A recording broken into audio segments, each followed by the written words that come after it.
Hello बच्चों, आइए इस प्रश्न को देखते हैं।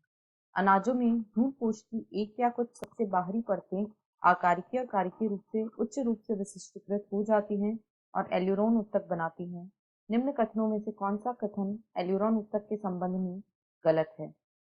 विकल्प ए, एल्यूरोन कोशिकाओं को पतली भित्ति, रिक्तिका युक्त कोशिका द्रव्य और एक छोटे केंद्रक की उपस्थिति द्वारा पहचाना जाता है। विकल्प बी, इन कोशिकाओं में प्रोटीन से भरपूर एल्यूरोन कण उपस्थित होते हैं। सी, एल्यूरोन कोशिकाओं में उपस्थित एल्यूरोन के कण स्पीरोसोम्स के साथ घनिष्ठ रूप से संगठित होते हैं। या विकल्प डी, बीज अंकुरण के दौरान भ्रूण कोश के संचित भोजन का पाचन एल्यूरोन कोशिकाओं द्वारा संचित कुछ हाइड्रोलाइटिक एंजाइमों द्वारा किया जाता है। यहाँ पर जो लिखा गया है वह हमें एल्यूरोन परत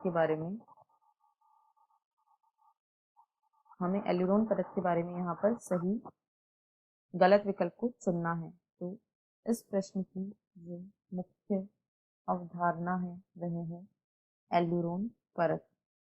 एल्यूरोन परत, यदि हम एल्यूरोन परत की बात करें, एल्यूरोन परत, तो इसकी जो कुछ विशेषताएं होती हैं वे निम्न प्रकार हैं। जो एल्यूरोन की कोशिकाएं होती हैं, एल्यूरोन कोशिकाएं, ये मोटी भित्ति युक्त, ये एल्यूरोन की जो कोशिकाएं होती हैं इन्हें मोटी भित्ति रिक्तिका रहित, रिक्तिका, यहाँ पर लिखेंगे रिक्तिका।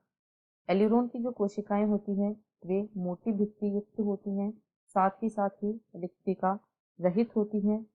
इनका जो कोशिका द्रव्य होता है उसमें रिक्तिकाएं अनुपस्थित होती हैं और ये प्लाज्मोडेस्मेटा या जीव द्रवी तंतुओं के द्वारा जुड़ी होती हैं। यह इन कोशिकाओं की विशेषताएं होती हैं। साथ ही साथ इन कोशिकाओं में प्रोटीन से भरपूर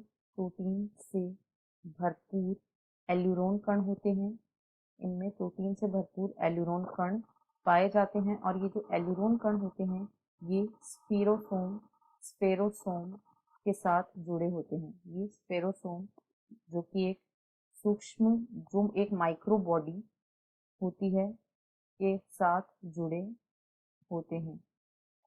माइक्रो बॉडी या सूक्ष्मकाय, स्फीरोसोम इनका एक प्रकार है माइक्रो बॉडी या सूक्ष्मकाय का। तो यहाँ पर जो एल्यूरोन के प्रोटीन कण होते हैं ये सूक्ष्मकाय स्फेरोसोम के साथ जुड़े होते हैं और भ्रूणपोष के संचित भोजन का पाचन जो होता है यह भ्रूणपोष में संचित भोजन जो होता है, संचित भोजन, उसका पाचन जो होता है वह एल्यूरोन द्वारा संचित हाइड्रोलाइटिक एंजाइमों के द्वारा होता है। इसमें कुछ जल अपघटनी एंजाइम पाए जाते हैं जो कि इस संचित भोजन का अपघटन करते हैं, एंजाइम द्वारा होता है। अब यदि हम विकल्पों को देखें तो विकल्प ए में कहा गया है कि एल्यूरोन कोशिकाओं को पतली भित्ति, रिक्तिका युक्त कोशिका द्रव्य और एक छोटे केंद्रक के द्वारा पहचाना जाता है। तो यह बिल्कुल गलत है।